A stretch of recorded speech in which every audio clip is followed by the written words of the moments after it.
To install the Rhino Rack tool holder kit on your Polaris XPEDITION, follow these steps. Start by parking the vehicle on a flat, level surface. Ensure it is in park and remove the key. Next, open the tool holder fully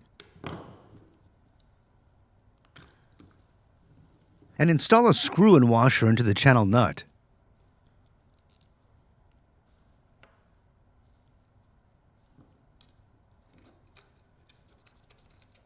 Repeat on the other tool holder.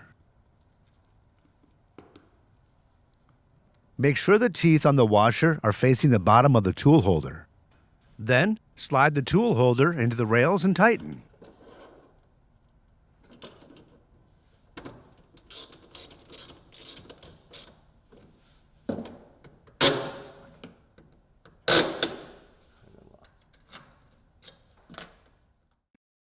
If installing in the bed side rail, remove the tailgate bumper and slide in from the rear.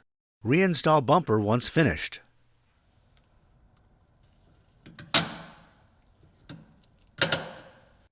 For more information, see your authorized Polaris dealer or visit Polaris.com.